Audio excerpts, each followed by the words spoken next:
오늘 주요 텍스트 십자가와 관련된 또 다른 아주 중요한 본문인데요. 우리 3장 6절서부터 14절 한번 읽어볼까요? 어떤 내용이 들어있는지 본문을 한번 읽어봤으면 좋겠습니다. 다 같이 읽읍시다. 시작.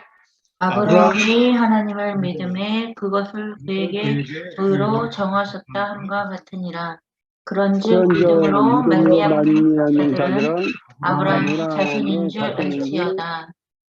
또 하나님이 이방을 믿음으로 말미암아 의로 정하실 것을 분명히 미리 알고 먼저 아브라함에게 복음을 전하되 모든 이방인이 너로 말미암아 복을 받으리라 하였느니라. 그러므로 믿음으로 말미암은 자는 믿음을 가진 아브라함과 함께 복을 받으리라. 무릇 율법에 속한 자들은 저주 아래에 있나니 기록된 바 누구든지 율법책에 기록된 대로 모든 일을 항상 행하지 아니하는 자는 저주 아래에 있는 자라 하였습니다. 또 하나님 앞에서 아무도 율법으로 말미암아 이렇게 되지 못할 것이 분명하니 이는 너희는 믿음으로 살리라 하였습니다.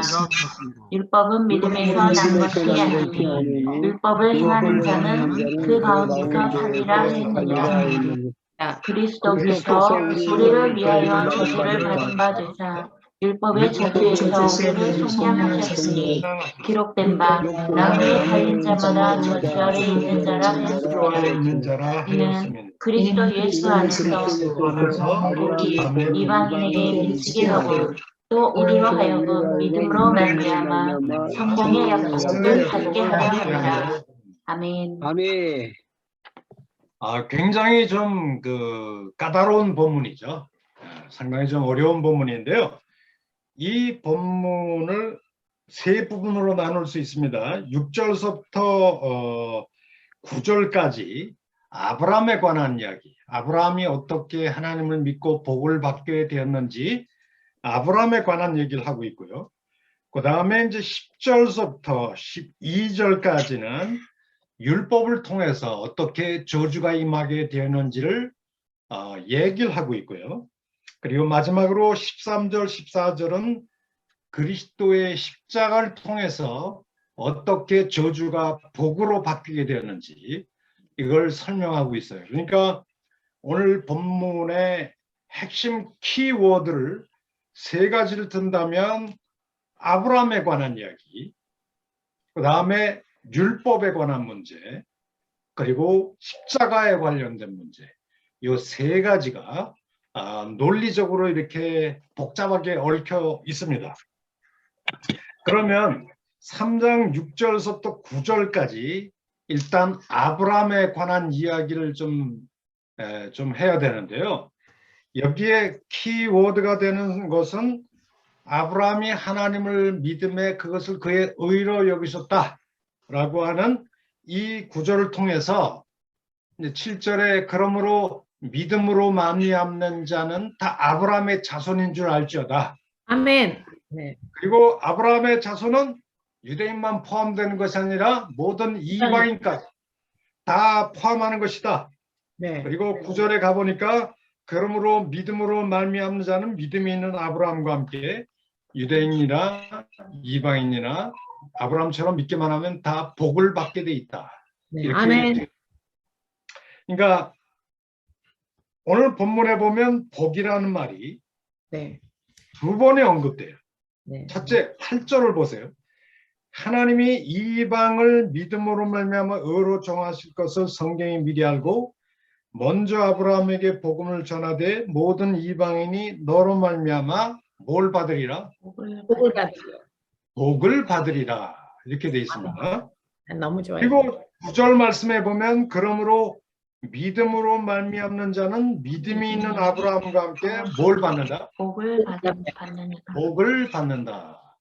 이 전후 문맥에서 이 복이 뭘 가르치는 말일까요? 복이요? 구원을 받는다는 거죠. 구원. 우리 한국 사람들은 참 복을 좋아하는데요. 네. 우리 한국 사람들이 생각하는 복은 뭐가 있어요? 오복이요. 오복. 동명. 돈복, 수명복, 그다음에 건강복, 그다음에 건강의 복. 명예복 뭐 이런 거죠. 5 명예복 5개요. 예. 5 desire. 예. 아주 뭐 오복까지 잘 알고 계시네요. 네. 근데 오늘 성경 본문에서 얘기하는 이 복은 뭘 얘기할까요? 영생의 복. 의롭게 행함, 의롭담을 받았다.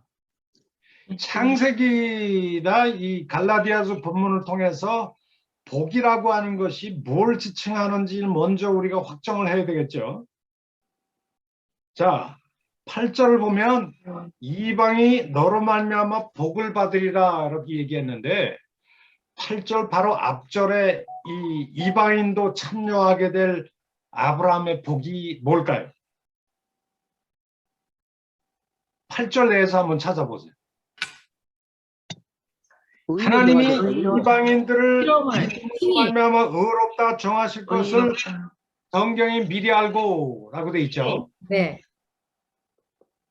그러니까 후반부에 모든 이방인 너로 말미암아 복을 받으리라 하는 걸 보니까 이 이방인도 참여하게 될 아브라함의 복이라고 하는 것은 여기 보니까 이방인들이 믿음으로 말미암아 의롭다함 받는 축복을 얘기하는 것이죠.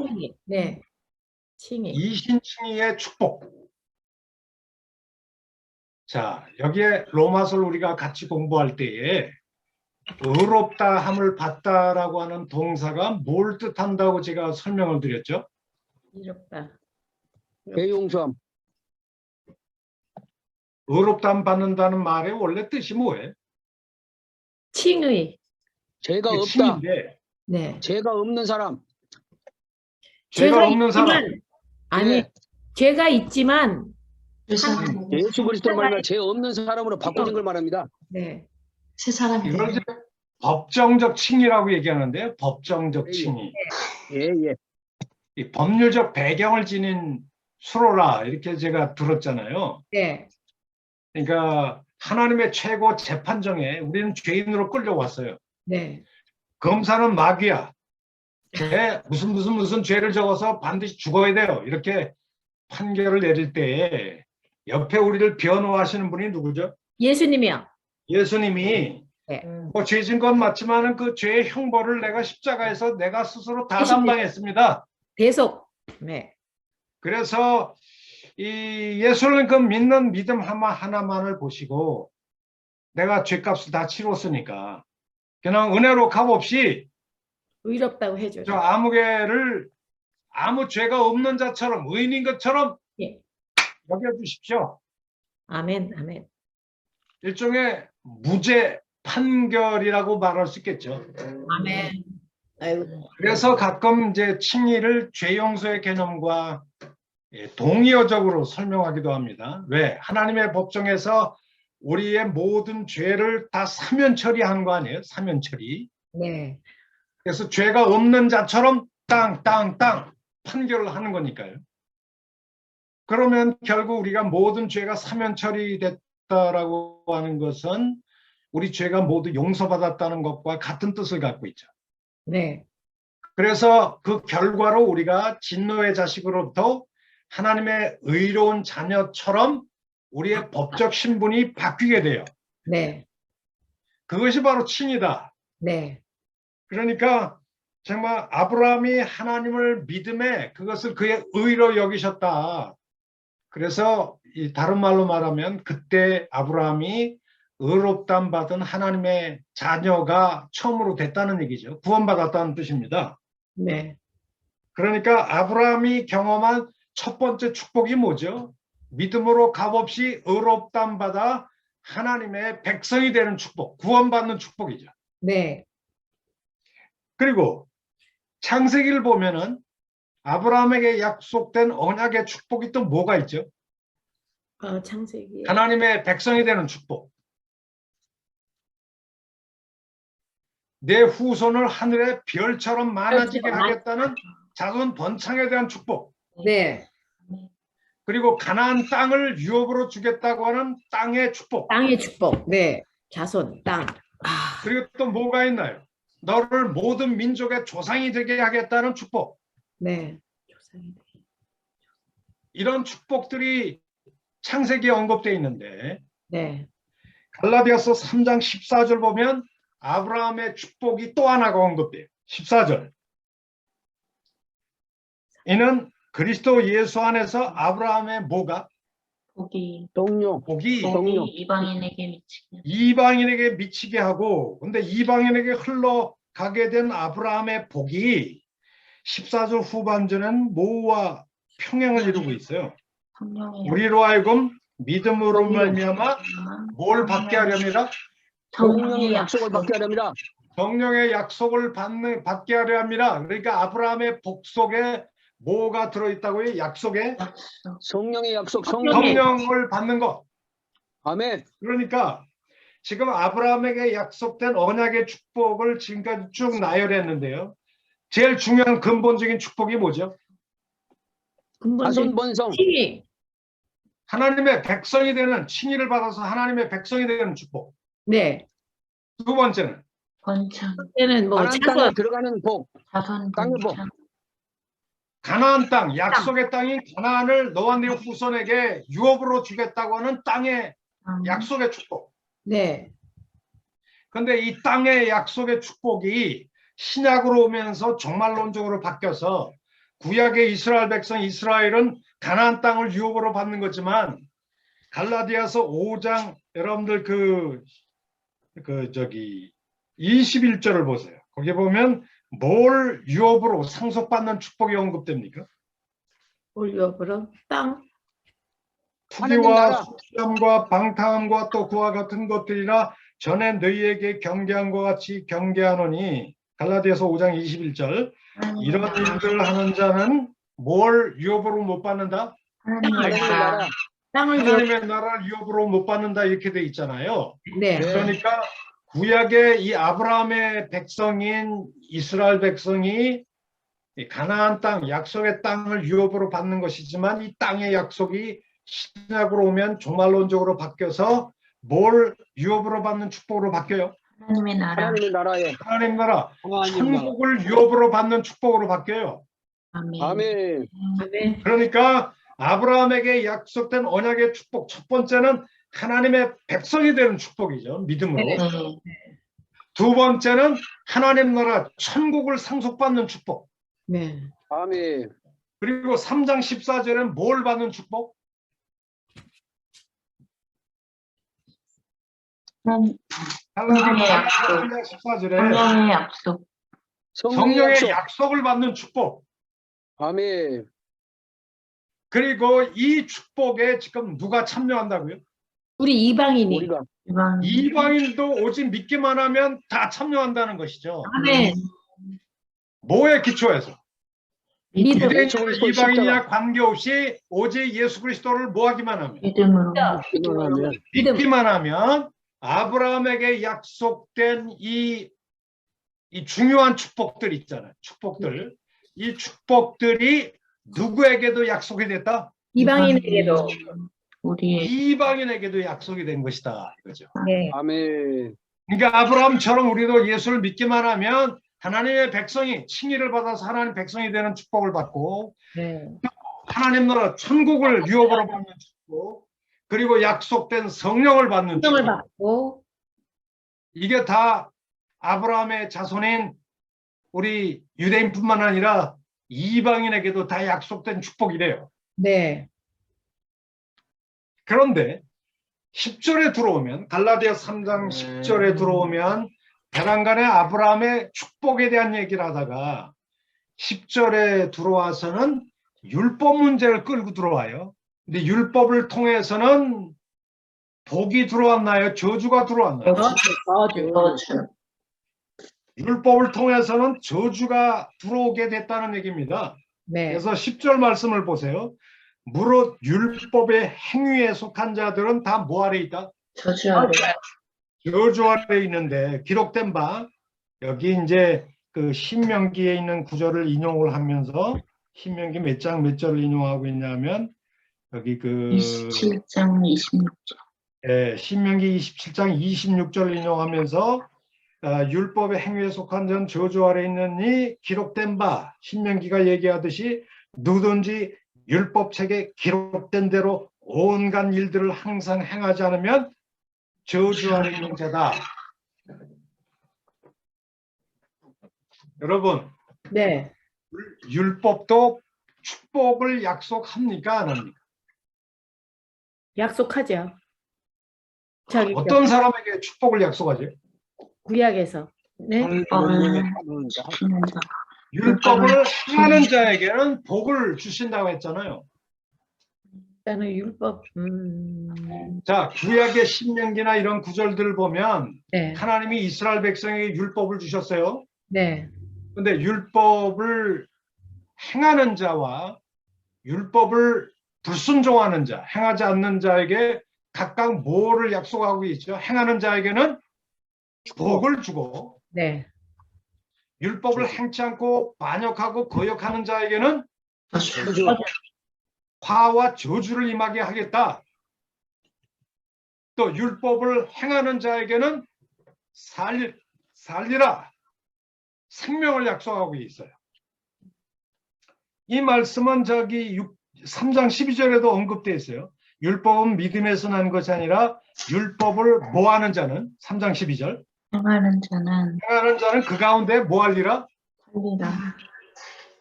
살리라. 이렇게 되어 있습니다. 살리라. 그러니까 율법을 행하는 자에게는 첫째는 복을 주겠다. 두 번째는 생명의 복을 주시겠다. 살리라. 또 율법을 행하지 않는 자에게는 저주와 저주. 그리고 또 약속된 게 뭐죠? 율법을 행하지 않는 자에게는 벌 준다. 반드시 죽으리라.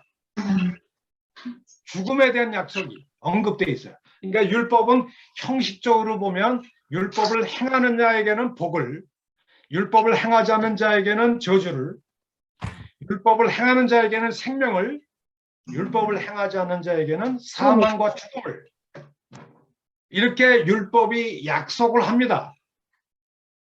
그런데 역사의 이렇게 노정 속에서 율법은 사람들에게 생명과 축복을 줬나요?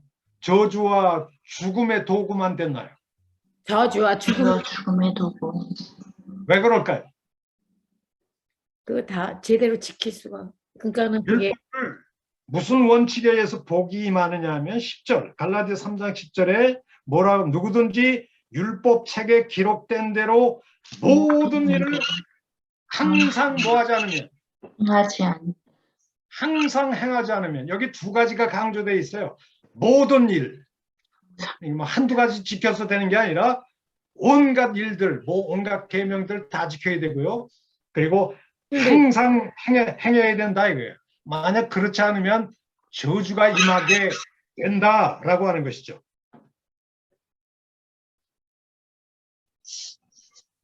그런데 말이죠. 좀 여러분들이 좀 궁금하게 생각하는 부분이 아마 있을 거예요.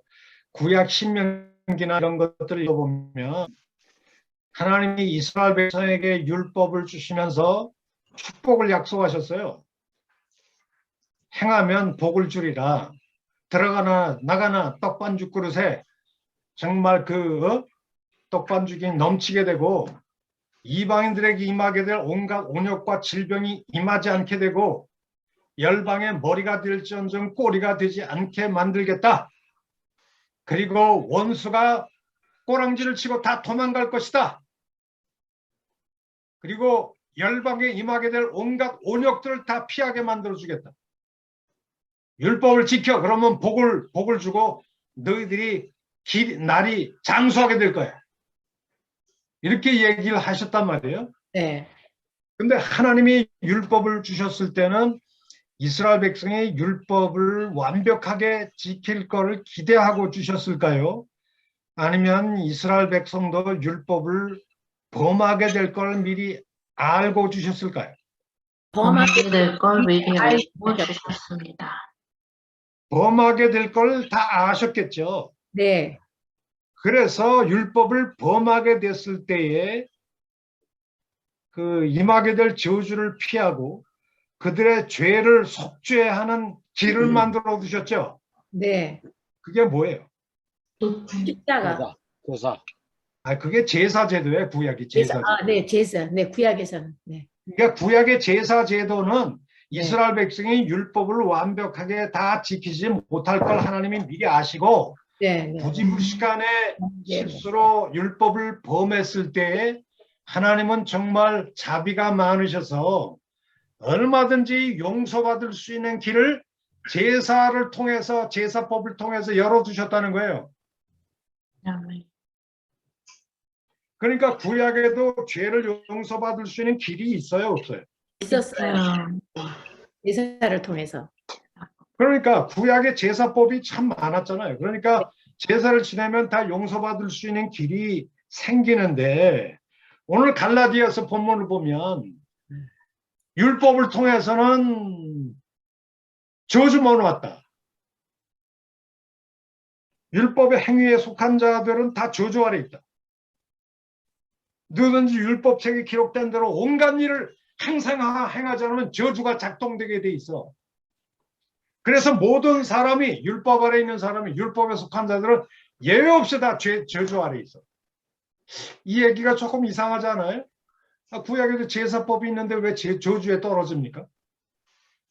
다 용서받을 수 있는데. 죄의 악순환. 죄의 악순환 때문에. 계속. 형식적인 것에 얽매여서 거기는 진실되의 하나님을 섬기는 모든 일을 항상 행해요. 그러니까 구약에도 율법을 부지불식간에 어기는 것을 위해서 하나님이 용서받을 수 있는 사죄의 길로서 제사법을 두셨잖아요. 네. 그러니까 제사를 지내면 용서받기 때문에 이스라엘 백성들이 다 저주 아래 떨어져요.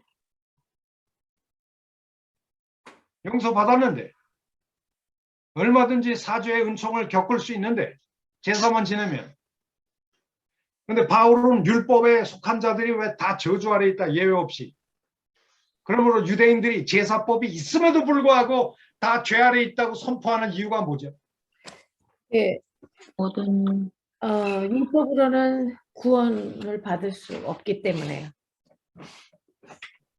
율법은 어떻게 생각하십니까? 이중조 목사님이신가요? 네. 네. 어떻게 생각하세요? 제 질문에. 네, 유대인처럼 행위로서는 우리 박평철 형제님. 예. 제 질문에 어떻게 생각하세요? 예. 제가 아는 대로 답변을 해드리겠습니다. 예. 5대 제사로는 누군가가 죽어야 짐승이 죽음으로 말미암아 죄 용서를 받는데 근본적으로 짐승을 죽였다고 해서 자기 자신은 거기에 변화되지는 않고 자기 자신이 진심으로 거기에 대한 하나님의 은혜를 생각지 않고 짐승을 대신해서 자기 죄가 하나님의 백성이 됐다라고 하는 이 교만죄, 아마 그것이 오히려 더 큰 죄가 아니겠는가. 그리고 아까도 말했지만 그 계속된 그 이는 이, 눈은 눈으로 자꾸 보복 조치가 이루어지기 때문에 그 자체가 죄다. 그걸로 해서는 구원받을 수 없기 때문에 오직 예수 그리스도의 희생 단번 제사로 이것을 끊으셨다. 이렇게 믿습니다. 아주 그냥 복잡한 온갖 얘기를 다 하셔가지고. 자, 제가 설명을 좀 드릴게요. 우리 박병철 우리 형제님이 얘기한 것 중에 상당히 맞는 부분이 좀 많이 있는데요. 구약에 제사법이 있어요. 그래서 구약을 통해서 하나님이 이스라엘 백성이 율법을 어겨도 용서받을 수 있는 길을 열어두셨는데 이스라엘의 역사가 진행되어 오면서 이 이스라엘 백성들이 엄청나게 제사를 많이 지내요, 안 지내요? 지내요. 성전 제사는 엄청나게 풍부하게 지내요. 예. 근데 이스라엘 백성들이 제사만 지내고 돌아가면서 계속 죄 짓는 거야. 네. 예. 그러니까요. 그래서 하나님이 이사야서를 보면은 야, 더 이상 이 동물 제사 더 이상 가지고 우리 마당을 밟지 마. 네네네. 그랬잖아요. 너희가 제사 지내는 거는 송아지 모가지를 부러뜨린 거하고 똑같아. 내가 언제 너희들에게 동물의 제사를 원했냐? 더 이상 동물 제사 가져오지 마. 내가 원하는 건 제사가 아니라 순종하는 걸 원해. 아멘. 이렇게 얘기하기 시작을 하잖아요. 네네. 네. 그러니까 구약의 제사법의 문제가 뭐예요? 죄의 악순환. 아까 얘기한 대로 여러분 그 진정한 제사가 의미가 있으려면 우리 인간의 마음이 먼저 변화가 된 상태에서 네. 아멘. 그리고 제사를 지내면은 의미가 있지만 네. 이스라엘 백성의 가장 치명적인 문제가 뭡니까? 죄는 불순종. 제사는 형식적으로 많이 드리면서 네, 죄 짓는 거예요, 더 많이. 계속 반역하는 죄를 짓는다는 거죠. 네. 그래서 후기 예언서로 가면 갈수록 점차 무슨 생각이 발전되기 시작합니까? 동물 제사는 더 이상 사람을 온전하게 바꿀 능력이 있다 없다? 없다. 자, 없다는 쪽으로 가기 시작을 해요. 네. 그래서 히브리서는 바로 이 제사법의 문제점을 얘기를 하면서 뭐라고 얘기합니까? 홍아지나 염소의 피가 사람을 온전히 언제든지 온전하게 만들 수 있다 없다? 없다. 없다라고 얘기하는 거예요. 동물 제사로서는 사람의 양심의 죄를 깨끗하게 만들 수 없대요. 아멘. 사람을 온전히 변화해 새 사람 만들 수도 없대요. 아멘. 그러니까 온전한 속죄를 이루는 속죄 사건이 동물 제사로 드리는 사건이라 무슨 사건이다? 예수님의 십자가 사건으로만, 십자가에서 흘리는 예수님의 구속의 피로만 우리의 죄가 영원히 속죄되는 일이 가능해진다. 아멘. 아멘. 그렇다면 구약의 제사는, 동물 제사는 실체인가요? 단지 그림자에 불과한가요? 그림자. 단지 실체가 결여된 그림자에 불과하다. 네. 그러니까 예수 그리스도의 십자가 구속이 있으면 동물 제사는 더 이상 필요가 없어진다. 네. 이런 얘기를 좀 하고 있지 않습니까? 네. 네. 자, 그러면 구약의 이스라엘 백성들이 마음은 쥐뿔도 변화되지도 않으면서 계속 율법을 범하면서 동물 제사만 진탕 드리는 것은 이미 하나님이 기뻐하지 않는다. 아무 네, 속죄 효과가 없다. 네. 이런 아멘. 얘기들이 구약에서 이미 나오기 시작하는 거죠. 네. 네. 아멘. 그러다 보니까 아무리 동물 제사를 많이 지내도 율법을 계속 범하는 이스라엘 백성들에게 결국은 축복이 오기는커녕 뭐만 임하게 됐다는 얘기예요. 저주만 임하게 됐다는 거예요. 율법은 철저하게 행위의 원리에 의해서 작동이 되기 때문에 네. 행하지 않는 자에게는 반드시 저주가 임하게끔 되어 있다는 것입니다. 아멘. 자, 그러면 여기 한 가지 문제가 있어요. 그게 뭘까요? 아브라함을 통해서는 하나님이 모든 믿는 유대인이나 이방인과 막론하고 복을 주시겠다고 약속하셨잖아요. 네. 아브라함을 통해서는 모든 열방이 복을 받게 될 것이다. 이방인도 복을 받게 될 것이다. 네. 복에는 어떤 복이 있다고요? 하나님의 백성이 되는 축복. 백성이 되는 복. 첫째는, 두 번째는 하나님 나라 천국을 유업으로 받는 축복. 네. 세 번째는 약속된 성령을 받는 축복. 네. 뭐 이런 축복들이 지금 다 우리들에게 약속된 겁니다. 근데 중간에 율법이 들어오면서 아브라함에게 약속된 축복이 우리 이방인들에게 흘러 들어오지 못하는 담벼락 역할을 했다는 거예요. 장애물 역할을. 그래서 유대인이나 이방인이나 다 뭐 아래 갇히게 됐어요? 죄 아래. 율법 아래. 저주 아래 갇히는 일이 생기게 됐다는 거예요. 그 율법의 저주 아래 갇힌 문제 때문에 아브라함의 복이 약속으로만 존재하고 우리 이방인에게 흘러 들어오지 못하는 일이 바로 율법 때문에 중간에 율법 때문에 저주가 임하는 바람에 아브라함의 복이 우리에게 흘러 들어오지 못하는 장애물 역할을 하기 시작한 거죠. 네. 바로 이 순간에 우리에게 임하게 된 저주를, 율법의 저주를 없애버린 사건이 무슨 사건이다? 예수 그리스도 십자가의 사건. 십자가 사건이다 라고 하는 것이죠. 네. 우리 아멘. 13절 말씀을 보세요. 그리스도께서 우리를 위하여 뭘 받으셨다고요? 저주를 받은 바 되사 율법의 저주에서 우리를 속량하셨으니, 네. 속량하셨다고 하는 것은 해방했다, 건전했다는 뜻인데요. 네. 자, 그러면 예수님의 십자가의 의미는 여기서 어떤 의미를 지닌 사건인가요? 속량. 해방. 저주에서 저주에서 해방. 우리가 다 율법의 저주 아래 갇히게 됐잖아요. 네. 왜 우리가 율법의 저주 아래 갇히게 됐나요? 우리는 다 예외 없이 뭘 범한 자들이에요. 죄야. 율법을 범한 자들이죠. 네. 율법을 범한 자들에게 율법은 뭘 선포합니까? 저주요. 저주를 선포하게끔 돼 있어요. 우리는 다 율법을 범한 자들이에요. 여러분, 율법에 총 몇 개의 계명이 있다고 얘기를 할 수 있나요? 유대인 랍비들에 의하면 율법에는 총 613개의 계명이 있답니다. 기가 막혀.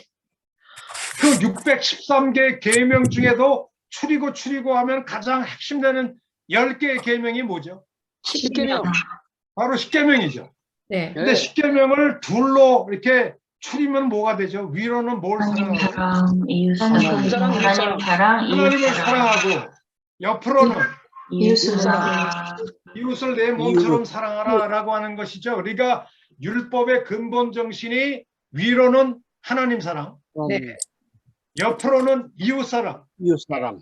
그러니까 율법에 아무리 많은 계명이 있어도 하나님 사랑, 이웃 사랑의 이중 계명, 사랑의 이중 계명이 율법의 근본 정신이에요. 그러면 율법의 이 이중 계명인 하나님 사랑, 이웃 사랑의 두 근본되는 계명이 새끼를 쳐서 613개 계명이 됐다는 거죠. 기가 막히다. 그러니까 이 계명이 이렇게 613개 계명이 많을지라도 율법을 관통하는 가장 중심적인 계명이 정신이 뭘까요? 사랑이요. 사랑의 정신이 사랑의 계명이에요. 네. 그러면 죄의 본질이 뭘까요? 죄의 본질. 뭐 하지 않는 게 죄의 본질? 욕심, 교만. 교만. 욕심. 아니 딴 얘기하지 마시고 네. 율법의 근본 사랑하지 정신이 않는 사랑이라고 그랬잖아요. 네. 그러면 사랑하지 않는 미움. 미움. 율법의 미움, 가장 증오. 근본적인 죄가 뭐예요? 미움. 그럼 증오. 사랑의 반대. 증오. 아이, 사랑하지 않는 게 죄라니까요. 네네. 아멘. 그러니까 여러분, 하나님을 사랑하지 않고 이웃을 사랑하지 않는 게 죄의 근본이에요, 근본. 네네. 아멘. 좀 다른 말로 말하면 하나님을 안 사랑하고 이웃을 안 사랑하는 사람은 뭐밖에 사랑할 줄 몰라요. 자기밖에. 자기밖에 사랑할 줄 몰라요. 아멘. 완전히 닫혀진 폐쇄적인 자기중심적인 자기 사랑. 이게 죄악의 본질이에요. 이게 죄악의 본질. 죄가 들어오면 부부관계도 깨지죠. 왜 깨지는 줄 아세요? 자기만 생각해서. 자기만 사랑하거든. 네. 자기만 사랑해달래. 자기는 사랑 안 하면. 남편은 남편 자기만 위해달라고 그러고, 맞습니다. 부부는 자기만 위해달라고 그러고, 맞습니다. 그러면서 맨날 이기적인 두 인간이 맨날 싸우거든요. 성욕까지. 아멘. 여러분, 제가 강의할 때는 더 이상 떠들지 마시고 가만히 들으십시오. 여기저기 막 계속 얘기하니까 제가 좀 다른 분들은 음소거를 해주세요. 음소거. 네. 예, 계속 시끄러운 소리들이 나니까 좀 이렇게 좀 굉장히 그 언어이가 되는 일들이 있는데요.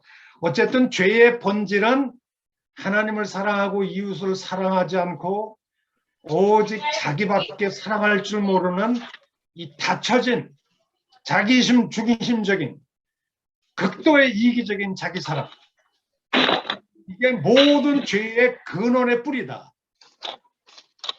이렇게 볼 수가 있겠죠. 그런 이기적인 인간들에게 남을 시기하고 질투하고 남을 죽이고 살리고 뭐 온갖 탐심을 부리고 하는 그 모든 뿌리에는 이 타락한 자기중심적인 이기적인 내가 거기 뿌리를 두고 있어요. 이런 인간들에게 율법은 저주를 퍼붓고 있다는 것입니다. 그러면 이런 그 저주에 갇혀져 있는 우리 인간을 이 율법의 저주에서 우리를 해방하고 건져내고 속량하는 유일한 사건이 예수님의 십자가 사건이었다. 그리고 14절 말씀을 한번 보세요. 14절 보면 이 십자가 사건을 통해서 14절에 이는 그리스도 예수 안에서 아브라함의 뭐가? 복이. 아브라함의 복이 비로소 누구에게 흘러가게 됐다고요? 이방인들에게. 이방인들에게 와 하고 흘러가게 됐다는 것입니다. 무슨 사건을 통해서? 십자가의 대속의 사건으로. 십자가 사건을 통해서. 그렇다면 네. 십자가 사건은 어떤 의미를 지닌 사건이죠? 저주에서 속량. 우리를 어디에서 우리를 건져내고 율법의 저주에서.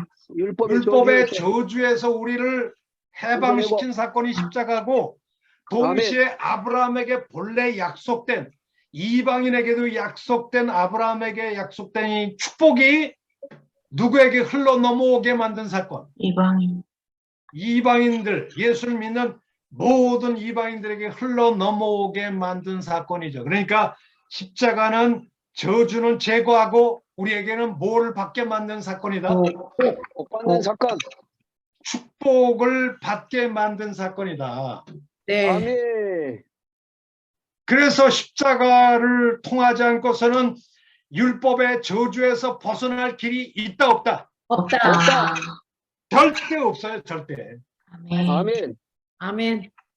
그리고 십자가 외에는 아브라함에게 약속된 이 하나님의 백성이 되는 축복, 또 하나님 나라 천국을 유업으로 받는 축복, 약속된 성령을 받는 축복, 이 모든 축복을 받을 수 없다. 뭘 통하지 않고는 받을 수 없다.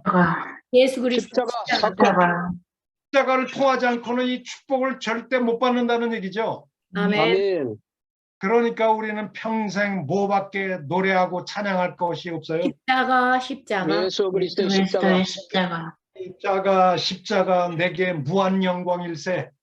우리 찬양처럼 네. 십자가야말로 유일한 우리의 희망이고 자랑이요 찬양거리라는 것이죠. 네. 아멘. 우리를 율법의 저주에서 건져내고 아브라함에게 약속된 하나님의 백성이 되게 만들고 천국 백성이 되게 만들고, 네. 그리고 거룩한 성령을 받게 만드는 이 놀라운 축복이 바로 예수 그리스도의 십자가 구속을 통해서 우리에게 이 축복이 와 하고 흘러 들어오게 된 것이죠. 네. 아멘. 그래서 사도행전을 보세요. 고넬료 같은 이방인들이 예수 그리스도의 십자가 복음을 받아들일 때 할례도 안 받고 유대교로 개종하지 않고 율법을 지키지 않았는데도 성령이 막 폭포수같이 막 흘러 넘치게 되잖아요. 임하게 되잖아요. 네. 아멘. 아멘. 베드로가 그걸 보고 막 놀래잖아요. 이런 성령의 폭포수와 같이 임하는 역사가 여러분들에게도 있기를 바랍니다. 아멘. 아멘. 이것은 예수 그리스도의 십자가의 구속의 은혜를 의지할 때만에 이런 축복을 경험한다는 네. 것이죠. 아멘. 할렐루야. 아멘. 자, 그렇다면 우리 갈라디아서에 있는 이 중심 메시지가 십자가라고 했는데요. 이 십자가가 갈라디아서에서 어떤 의미를 지닌 사건인지 요약을 한번 해봅시다. 썸머리를. 지금 우리가 배운 거를 복습하는 과정에서 우리는 갈라디아서 1장 4절 십자가 사건에 대한 의미를 설명했고요. 그리고 갈라디아서 안디옥 사건 속에서 갈라디아서 2장 19절 20절의 십자가 사건 의미를 설명했고요. 그리고 세 번째 갈라디아서 3장 7절서부터 갈라디아서 3장 14절 십자가 사건 설명했고요. 그리고 갈라디아서 6장 12절서부터 15절에 나타난 십자가 사건을 설명했는데요. 이 십자가 사건이 각 구절마다 어떤 의미를 지닌 사건인지 우리 한번 요약을 한번 해봅시다. 갈라디아서 1장 4절 우리 한번 읽어볼까요? 갈라디아서 1장 4절 이것을 요약을 한번 해봤으면 좋겠는데 그리스도께서 하나님 곧 우리 아버지의 뜻을 따라 이 악한 세대에서 우리를 건지시려고 우리 죄를 대속하기 위하여 자기 몸을 십자가에 내주셨으니 이 구절을 통해서 십자가는 어떤 의미를 지닌 사건이죠? 악한 세대에서 우리를 구원하셨습니다. 예, 우리 악한 세대에서 우리를 구출해낸 사건이다 이 얘기죠. 예. 그러면 이 악한 세대가 무슨 뭐예요? 뭘 뜻하는 거예요? 세상. 세대, 세상. 예. 이것을 오늘날 우리 현대어로 말한다면 우리 인간 사회를 얘기합니다. 육의 세상. 예. 근데 이 인간 사회가 뭐가 돼요 지금 하나님 보시기에? 매우 악하다. 매우 악하대요. 근데 우리 예수 믿기 전에 이 악한 세상에서 스스로 벗어날 길이 우리에게는 있나요 없나요? 없어요. 전혀 불가능합니다. 맞아요. 그걸 알았어. 이 타락하고 악한 세상에 우리는 톱니바퀴처럼 이 네. 악한 세상의 부속품처럼 네, 돌아요. 세상에 악한 것만큼 나도 악했고요. 내가 세상 안에 있고 세상이 내 안에 있어요. 나는 아주 매우 세상적인 존재예요. 그래서 세상이 심판받아서 영원한 지옥 심판불에 떨어질 때 나도 함께 지옥불에 떨어질 수밖에 없는 세상적인 존재예요. 왜냐하면 나는 이 세상에 푹 빠져 살았던 세상적 존재였기 때문에. 아멘. 도둑질할 때 나도 도둑질하고 미워할 때 나도 미워하고 시기할 때 나도 시기하고 남들 돈과 쾌락을 추구할 때 나도 그만큼 세상의 가치관과 부패한 것을 쫓아서 살던 그런 존재였지 않습니까? 아멘. 근데 십자가를 경험하는 순간 우리는 더 이상 이 세상에 흘러 떠내려가지 않습니다. 왜? 이 악한 세상에서 구출받은 존재란 말이에요. 이게 구원받은 의미예요. 의미. 아멘. 우리는 세상에 부패하고 썩어 빠진 세상의 가치관에 더 이상 우리는 동정하지 않습니다. 아멘. 우리가 예수를 믿을 때 우리는 세상에 예수를 믿지 않을 때는 이 썩어 빠진 세상에 이 썩어 빠진 동태처럼 그냥 흘러 떠내려가던 존재였지만 이제는 이 약한 세상을 역류해서 세상을 거슬러 살아가는 살아있는 송어처럼 하나님을 향해 살아가는 그런 존재가 되었습니다. 아멘. 십자가의 의미가 바로 이 악한 세상에서 건져냄을 받게 만든 중요한 사건이었다는 것을 먼저 기억해야 되겠죠. 두 번째, 갈라디아서 2장 19절과 20절 안디옥 사건에서 십자가는 어떤 의미를 지닌 사건이었나요? 율법. 나는 죽고 예수 그리스도로 사는 율법에 사실 율법에서 유대인들이 갈라디아 갈라디아 기독교인들도 그렇지만 안디옥에 있는 유대 기독교인들이 네. 그럼 이방 기독교인들하고 식사하면서 네. 그 예루살렘 교회 보수적인 유대 기독교인들이 압력을 받아서 식사하다가 다 도망가 버렸잖아요. 네. 도망간 이유가 뭐예요?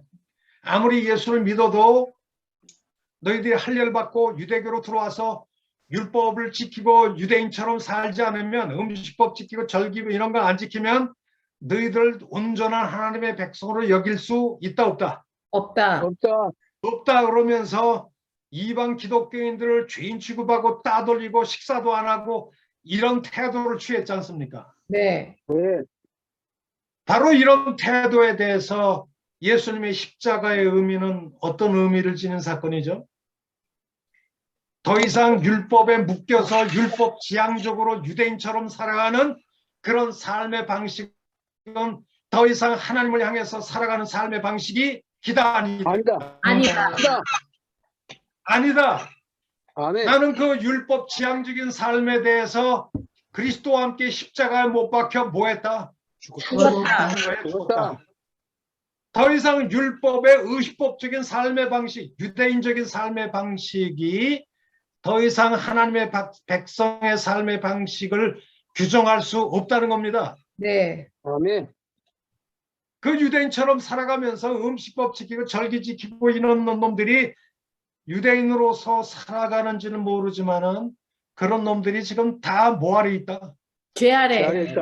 죄 아래 있단 말이야. 무리만 하나님 백성이지 다 타락한 하나님 백성이라는 거예요. 그것이 하나님 백성답게 살아가는 뉴 라이프가 아니라는 거예요. 그럼 하나님을 향해 살아가는 뉴 라이프를 시작하게 만드는 사건이 무슨 사건이냐? 십자가 사건이라는 것이죠. 네. 십자가를 경험하면서 살아가는 하나님을 향해 살아가는 뉴 라이프는 어떤 특징을 가지고 있죠? 성령 안에서 믿음, 소망, 사랑으로 살아가는 삶이다 이거죠. 네. 이런 삶을 살아가는 것이 십자가의 구속을 경험하는 사람의 뉴 라이프다. 너 뭐 음식법 먹었어, 추어탕 먹었어, 돼지고기 삼겹살 먹었어, 안 먹었어? 먹었다 그러면 그건 뭐 하나님께 죄졌네 뭐 그러면서 하나님 백성답게 살아가는 길이 아니야. 이런 식으로 살아가는 그런 모든 삶에 대해서 종지부를 찍게 만든 사건이 무슨 사건이다? 십자가 사건. 바로 십자가 사건이라는 것이죠. 네. 아멘. 그 다음에 갈라디아 3장에 들어와 보면 십자가는 또 어떤 의미를 지닌 사건이라고요? 아브라함을 통해서 우리에게 모든 이방인들도 믿기만 하면 세 가지 복을 주시겠다고 했죠. 백성, 하나님 첫째, 백성, 의롭다함 받아 하나님 백성이 되는 축복. 백성이 되고 하나님의 나라, 천국, 하나님 나라 천국을 유업으로 받는 축복. 세 번째는 성령의 약속. 성령을 받는 축복. 네. 그리고 하나님 나라에 들어가서 영원히 영생을 누리는 삶. 아멘. 이 모든 생명의 축복이 다 아브라함을 통해서 이방인에게도 다 약속된 축복이었는데 아멘. 이 아브라함에게 약속된 축복이 중간에 뭐 때문에 율법. 우리 이방인에게 들어오지 못하게 됐다고요? 아브라함. 율법 때문에. 율법을 통해서 우리에게 못 들어오게 됐다는 거예요. 왜? 우린 율법을 범하다 보니까 율법의 저주가 막 작동을 하다 보니까 온 인류가 유대인뿐만 아니라 이방인까지도 다 저주 아래 갇히게 됐다는 거예요. 아멘. 그래서 아브라함의 복을 우리가 누리지 못하게 된 거예요. 아멘. 율법의 저주가 우리를 가로막고 있었기 때문에. 아멘. 근데 이거 율법의 저주라는 장애물 언덕을 제거한 쑥을 무너뜨린 사건이 무슨 사건이다? 십자가 사건이다 말이에요. 우리 율법의 저주에서 우리를 건져내고 아브라함에게 약속된 이 축복이 본물처럼 우리 이방인에게 와 흘러 들어오게 만든 사건이 축복. 바로 십자가 사건이었다는 거예요. 네. 저주는 제거하고 축복은 우리에게 임하게 만든 축복의 채널이 무슨 채널이에요? 십자가. 저주를 제거하고 축복이 임하게 된 이 통로가 무슨 통로야 이게? 십자가 통로요. 바로 십자가가 이게 축복이 임하게 만드는 통로였다. 아멘. 그래서 십자가 구속을 통해서 우리가 하나님의 백성이 되죠. 하나님의 천국에 들어가게 됐죠. 영생을 누리게 됐죠. 그리고 하나님의 성령을 받는 축복을 받게 됐죠. 네. 이 모든 축복이 십자가의 구속을 믿는 우리들에게 폭포수같이 임하게 된 겁니다. 아멘. 이 축복이 여러분들에게 임하게 되기를 바랍니다. 아멘. 그리고 갈라디아서 6장 12절 15절에 십자가는 또 어떤 의미를 지닌 사건이죠? 육체의 모양과 육체의 종교에서 예수 십자가만 자랑하는 것밖에 없다. 육의 종교에서 예수 십자가로 구원받고 예수 십자가만 자랑하자. 아주 정확하게 얘기하셨는데요. 네. 갈라디아서에서 육이라는 개념이 좀 포괄적인 언어라고 그랬죠. 뭐가 육이라고 그랬죠? 네. 세상. 사실 할례 받으라고 떠들고 음식법, 정결법 떠드는 이런 유대교도 무슨 종교다? 육적인 종교다. 육체적인 아주 종교다. 육적인 인간적인 종교라는 것이죠. 네. 네. 그런데 갈라디아서 5장 19절 보면 모두 육적인 삶인가요? 유대교적인 유대인처럼 살아가는 삶의 방식도 육적인 삶이지만 갈라디아서 5장 19절 보면은 모두 육적인 삶이다. 육체의 일은 분명하니 음행, 더러운 것, 허세, 우상숭배, 술, 원수 맺는 것, 분쟁, 시기, 분냄, 당짓는 것, 분열, 이단, 투기, 술 취함, 방탕함. 이런 도덕적으로 타락한 삶도 무슨 삶이다? 육적인 삶이죠. 육적인 삶이죠. 네. 이런 육적인 삶을 자행하는 질서가 무슨 질서예요? 그게 육적인 삶을 자행하는 질서가. 인본주의. 그게 6장 14절에 언급돼 있잖아요. 6장 14절에. 육의 질서가 곧 뭐다? 죄. 6장 14절에. 세상에 6장 12절 13절에 육체의 모양을 낸다. 네. 육체를 자랑한다 이 얘기를 하다가 유대인들을 비판하기 위해서 네. 육이라는 말을 얘기하다가 14절에 나는 세상에 대해서 십자가에 못 박혔다고 얘기하는 걸 보니까 세상이 뭐의 질서라는 걸 알 수 있어요? 죄의 질서. 육의 질서. 육의 질서라는 것이죠. 네. 그럼 세상이 뭐 하는데 뭐 하는 것이 죄 세상에 죄를 안 짓고는 못 사는 세상.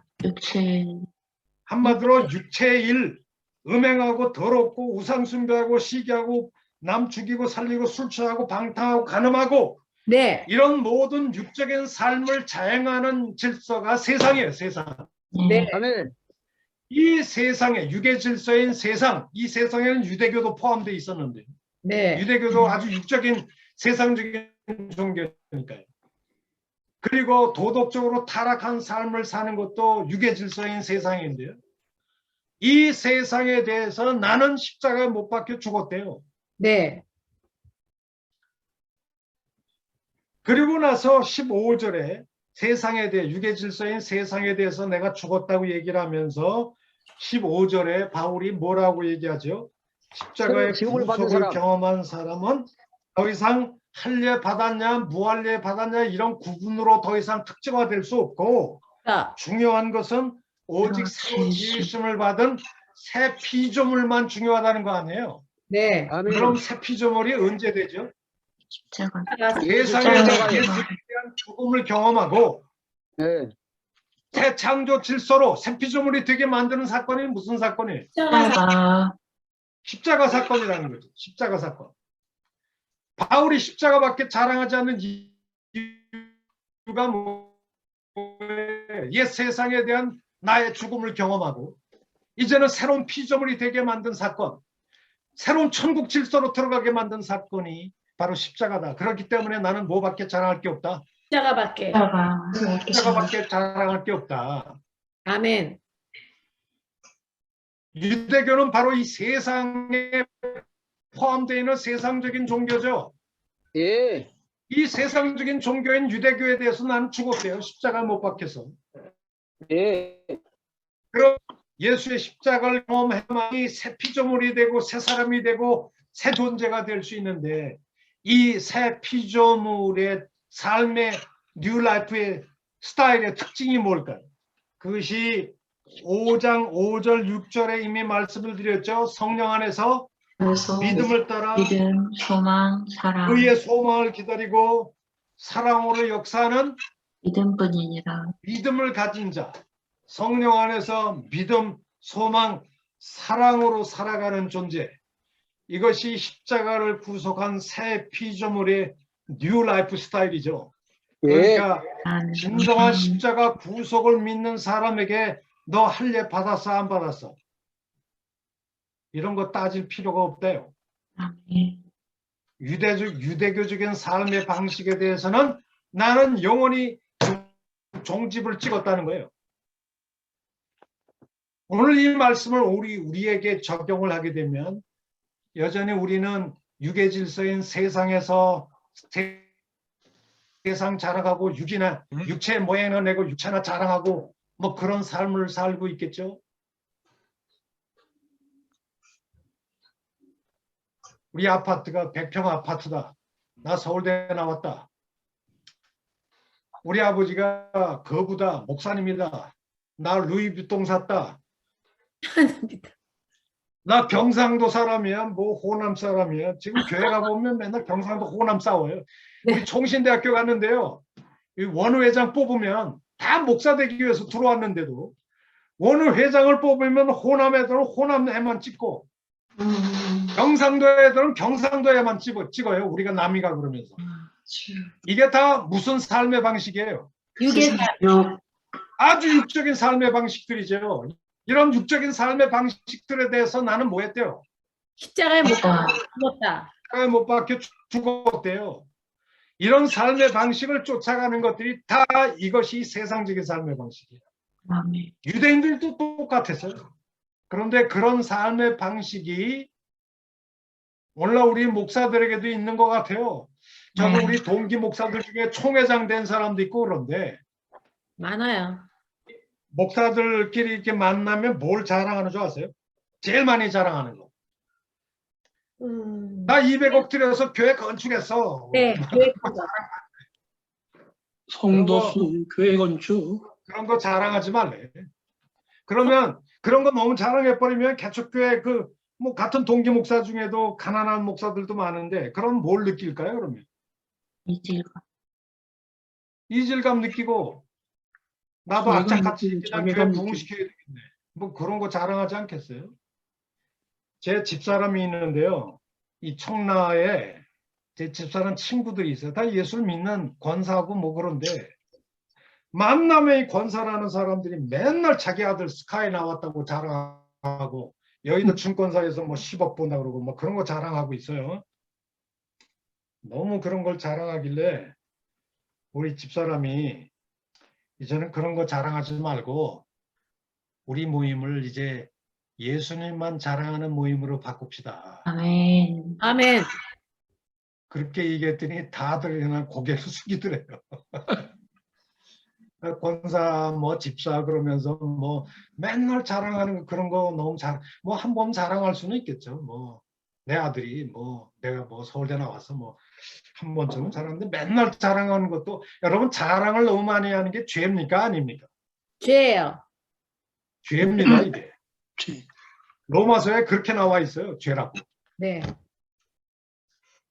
넌 뭐 세상 사람들처럼 뭐 그런 거 하지 말고 정말 오늘 우리가 갈라디아서 메시지를 통해서 사도 바울에게 주는 중심 메시지가 있다면 뭘까요? 그러면 우리가 예수 믿기 전에 유대인으로서 세상 사람으로 이렇게 살아왔는데 십자가를 경험한 사람은 이제 옛 세상의 부패한 사고방식, 라이프 스타일, 생각 버려버리고 이런 것에 대해서 나는 죽었다.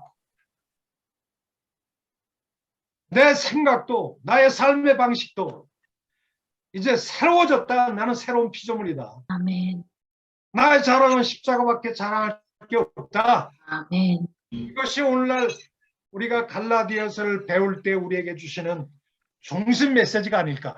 아멘. 아멘. 그런 생각을 해보면 아멘. 사람 받고 오늘 강의를 마치기로 하겠습니다. 뭐 질문하실 거 있으신가요?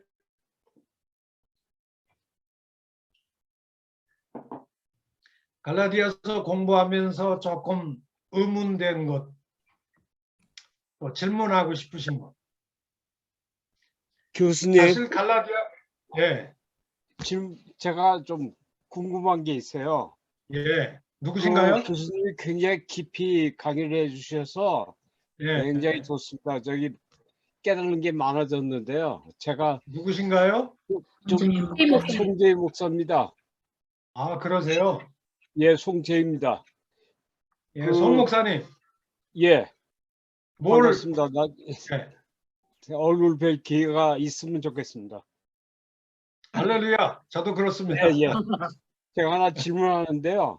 예, 베드로하고 바울하고 어떤 그 차이를 좀 그런 생각이 들더라고요. 서로 어떤 일치된 성령으로, 물론 이제 이방인에 대한 그 성령을 통해서 물론 두 분 다 같이 이제 그 전도자로서, 이방인의 그 전도자로서 이제 같이 이렇게 하는데, 보통 우리가 설교를 들을 때 베드로에 대한 설교가 별로 들은 기억이 없어요. 같이 예. 두 분을 이렇게 비교를 해보면. 교수님 생각은 어떠십니까? 사실 그 베드로는 예루살렘의 사도 아니에요? 예수님의 원사도죠. 예. 사도 바울은 나중에 다메섹에서 예수를 믿게 된 이방인 사도거든요. 근데 사도 바울의 특징이 뭘까요? 그는 베드로 이상으로 이 전형적인 랍비 바리새의 유대교의 그렇죠. 철저한 학문적 훈련을 받은 아주 충성스러운 유대인 랍비였습니다. 머리끝부터 발끝까지 유대교 신학으로 무장되어 있는 그런 유대인 학자인데, 다메섹에서 예수 그리스도를 만나고 너는 이방인의 사도로 가라, 그리고 이방인에게 전하는 이신칭이 복음을 다메섹에서 계시로 받았다고 그러면서, 바울은 다메섹에서 예수를 만난 이후로 처음부터 희종일관하게 이방 선교로 뛰어들어간 그런 사람이 사도 바울이죠. 네. 예. 그런데 베드로는, 게바는 그러질 못했던 것 같아요. 예루살렘에 있는 이 유대 사도들은 예수를 믿더라도 그 기독교가 유대교와 별도의 다른 종교라고 생각했을까요? 유대교의 범주 안에 기독교가 있다고 생각했을까요? 유대교 범주 안에 있다고. 그러니까 자기들은 조상 때부터 아주 성실한 유대인으로 살아왔기 때문에 유대인의 문화, 유대인의 사고방식, 유대인의 그 종교적 신념을 여전히 가지고 있는 상황에서 예수를 믿다 보니까, 네. 한마디로 이방 선교에 대해서 처음부터 어떤 뚜렷한 확립된 생각이 없었던 것 같아요.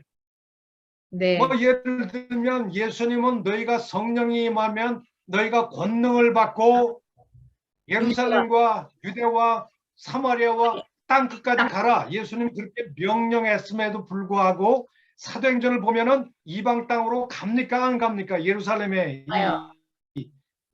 여기 사도들이 잘 안 가요.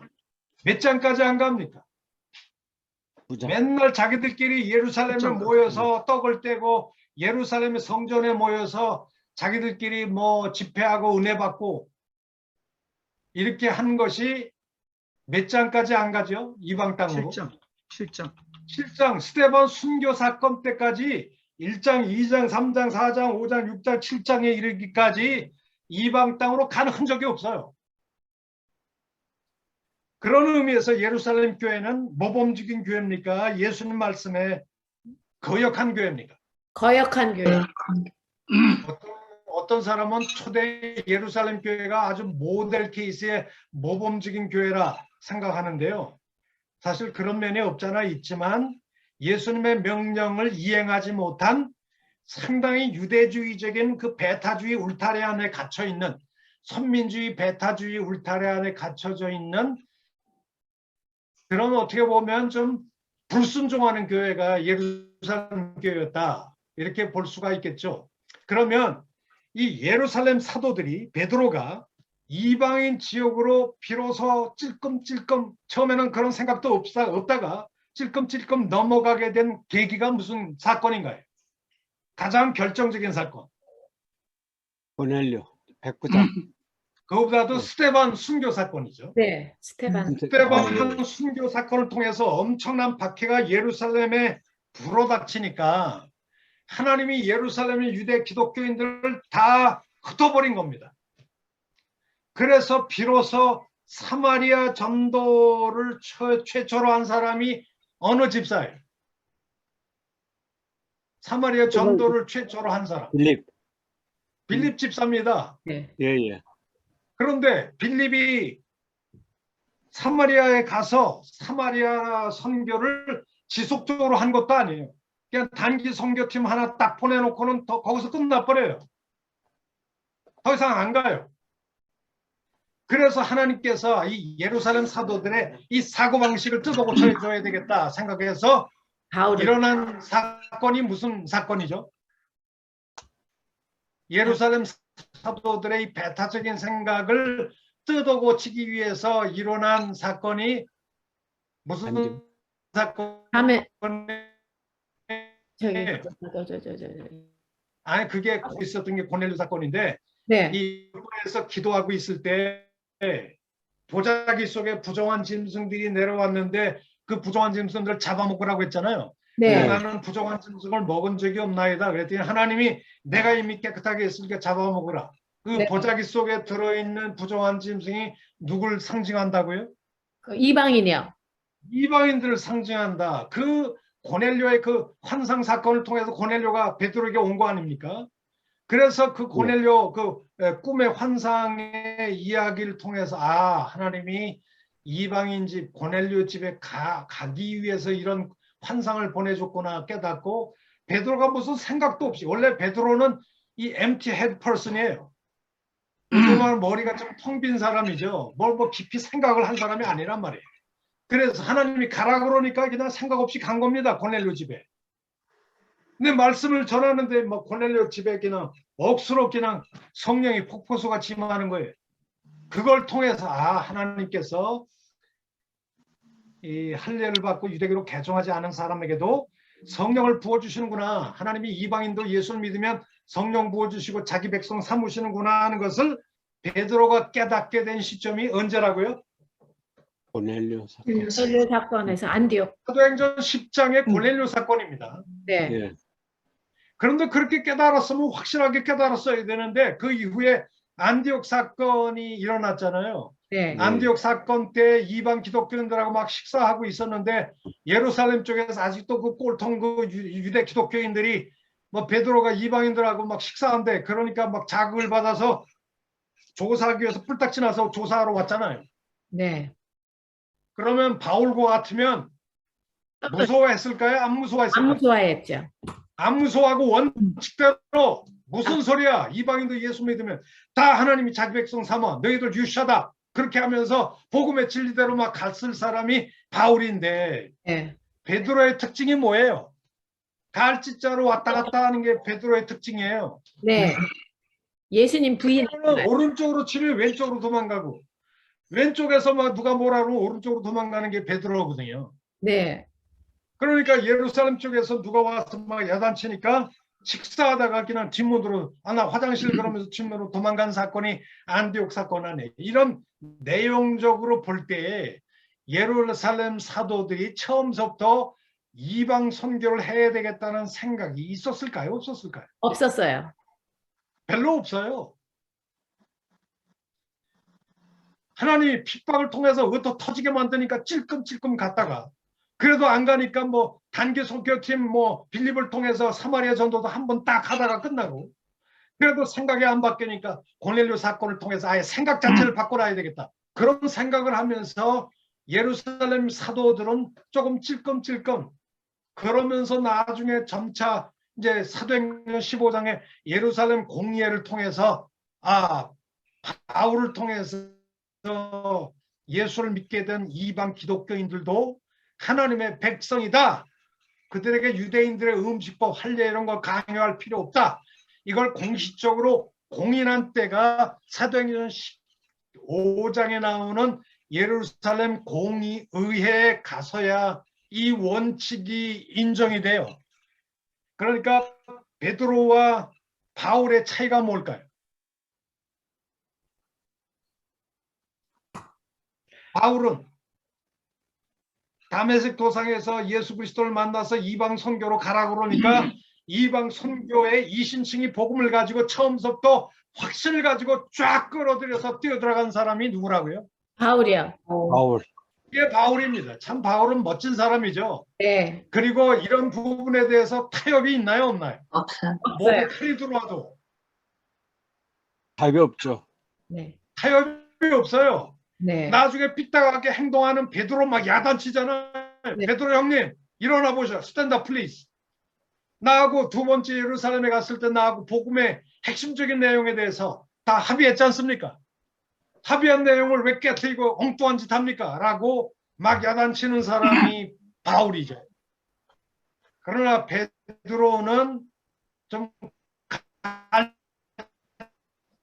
진짜로 몇 번 왔다 갔다 하면서 있다가 나중에 점차로 가면서 이렇게 점차 이방 선교를 받아들이고 이방 기독교인들과 교제하기 시작하고 뭐 그런 일들이 사도행전 후반부, 중반부, 후반부에 가서 정립이 돼요. 이런 면을 통해서 볼 때 그래도 참 다행인 건 뭘까요? 베드로 중심의, 야고보 중심의 이 보수적인 유대 기독교와 바울을 중심으로 전파된 이 진보적인 그 이방 기독교가 쫙 주류 비주로 그냥 쫙 갈라지고 분열되지 않고 하나의 교회로 다 하나님의 백성의 교회로 이렇게 점차 움직여 가게 된 것은 하나님의 기적적인 섭리였다. 저는 그렇게 아멘. 생각합니다. 아멘. 아유, 만약 교수님 그것이 감사합니다. 일어나지 않고 예루살렘의 유대 기독교와 바울의 이방 기독교가 완전히 갈라섰다면 오늘날 우리는 누구의 편에 섭니까? 주류 쪽에서요? 비주류 쪽에서요? 그럼 비주류 쪽. 우리 쪽에서 해야죠. 아무리 비주류 쪽에 선다고 해도 예루살렘 쪽에 주류 기독교가 우리를 향해서 침투해가면서 너희들 하나님 백성 아니야 이렇게 뛰어들어대면 여전히 우리는 정통성에 좀 뭐라 그럴까요? 좀 불안하잖아요. 불안해.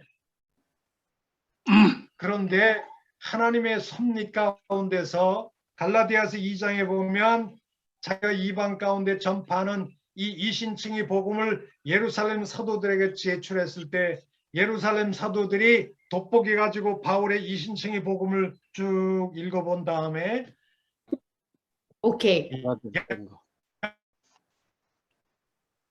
something wrong, 뭐가 문제가 있네 하면서 교제 오른손을 쫙 내밀면서 아무 문제 없어. 베드로는 정말 이방인의 사도로 하나님이 세우셨어.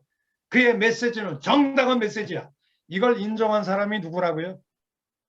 베드로. 누구 쪽에서 먼저 인정했다고요? 베드로. 예루살렘 사도들이 인정을 했어요. 예루살렘 사도들. 예. 할렐루야. 아멘. 아멘. 얼마나 놀라운 일입니까? 그러니까 우리가 지금 믿는 이 사도 바울을 통해서 믿는 이 복음이 정당한 복음이에요? 부당한 복음이에요? 정당한 부가. 정당 복음이죠. 이 복음은 누구한테 계시로 받았어요? 성령. 성령. 다메섹에서 예수 그리스도의 계시로 받은 복음 아니에요? 네. 그런데도 불구하고 누구에게도 인정받은 복음이에요. 예루살렘 교회. 지도자들. 예루살렘의 원 유대 사도들로부터 인정받은 복음이다. 얼마나 감사한지 모르겠어요. 아멘.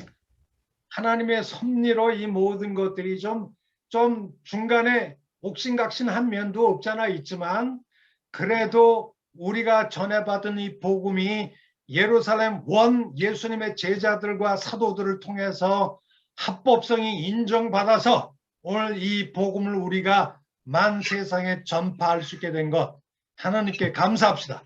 감사합니다. 아멘. 오늘 여기서 마치기로 합시다. 교수님, 네, 하나만 좀 여쭤봐도 안 될까요? 네, 물어보십시오. 예, 저는 이종주 목사입니다. 다른 게 네. 아니고요. 예. 우리가 구약 시대 때는 그 제사법을 통해서 우리가 이제 가축을 잡아서 우리의 죄사함을 얻을 수 있는데 그렇지만 우리가 이제 가축을 잡아서 자기의 죄를 이렇게 하나님 앞에 죽음을 상징하는 이제 그런 것으로 인해서 우리가 죄를 이제 사함받을 수 있는데 사실상 총식적으로 이제 그런 것들이 이루어지다 보니까 우리가 저주가 율법을 완전히 우리가 성취 못하고 저주가 우리에게 이제 계속 있었잖아요. 네. 그런데 그것이 이제 예수님께서 십자가상에서 돌아가심으로 우리의 과거의 죄뿐만 아니라 미래의 죄까지도 일시에 다 도말하시고 우리를 칭의하셔서 이제 의롭게 인정해 주셨는데 예. 우리가 그것을 처음에 이제 받아들여도 믿음으로 받아들여서 구원받은 백성이 이제 성령의 견인을 통해서 우리가 계속 성화시켜 갈 수는 있지만 혹 처음에 그 믿음을 통해서 은혜를 경험한 사람이라 할지라도 나중에 그 어떤 그 육적인 생활에 지나치게 빠져들어서 네. 그 세상적인 그런 그 생활을 많이 하게 되면 과연 그 사람이 구원을 받을 수 있을까? 예. 그래서 이제 우리가 그 전에 뭐 한 번 구원은 영원한 구원이라는 얘기가 있었는데 과연 그러면 그것이 구원하고 어떻게 연결이 되는지 교수님께서 한번 자세히 좀 설명해 주셨으면 감사하겠습니다. 이 부분은 전에 로마서 할 때 제가 얘기했던 것 같은데 기억이 안 나시는지 모르겠네요.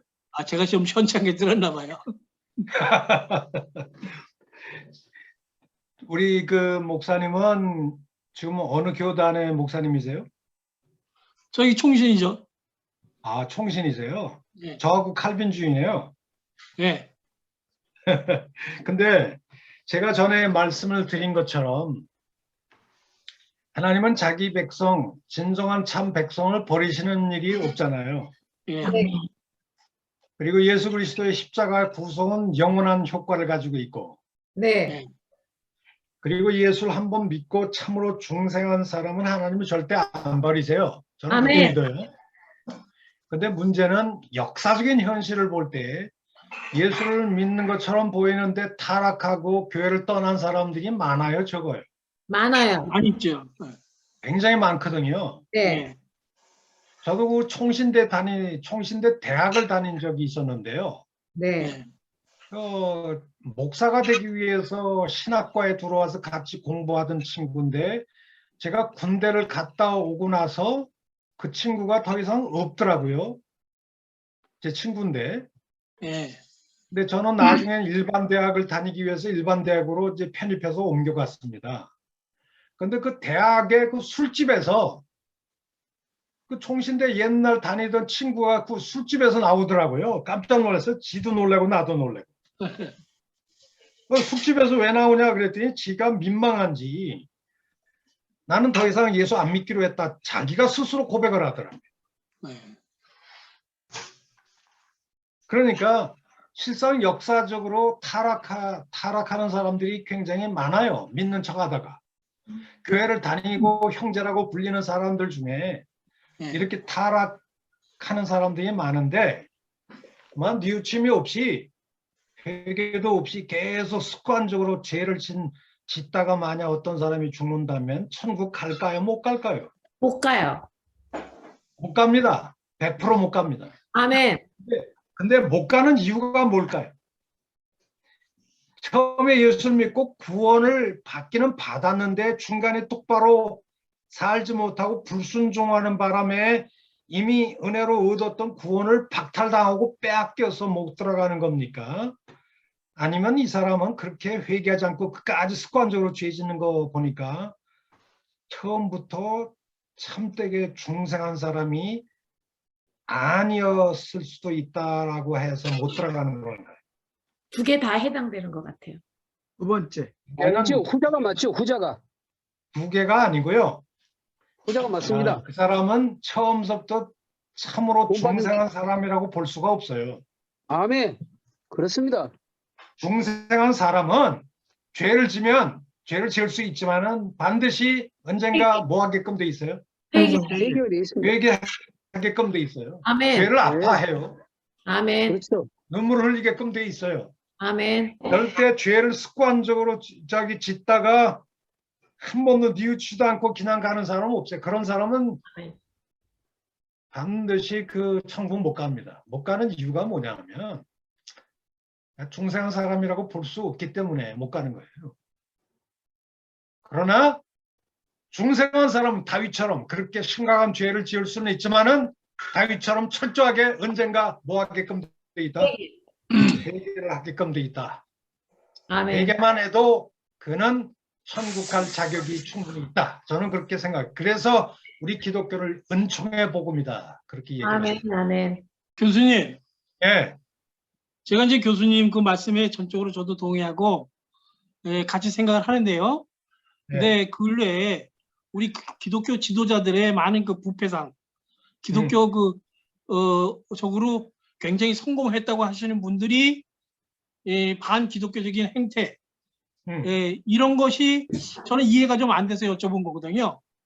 그런 분들에게도 어떤 그 최종적으로는 회개를 통해서 하나님 앞에 믿음으로 구원받을 수 있는 건지, 아니면 정말 그분들은 어떤 그 사탄의 역할을 하는 건지 한번 그래서 여쭤본 겁니다. 세 가지 케이스가 있겠죠. 목사들이라고 100% 다 구원받나요? 못 받나요? 못 봤습니다. 받아요. 중생하지 못한, 구원받지 못할 목사들도 꽤 있는 것 같아요. 내 느낌에는. 아멘. 아멘. 맞습니다. 정말 구원받은 사람이라면 그 구원받은 사람의 정체성을 예수님 말씀대로 그 나무는 뭘로 알아요? 열매. 열매로 아는데 성령의 가장 중요한 열매가 회개 열매인데 아멘.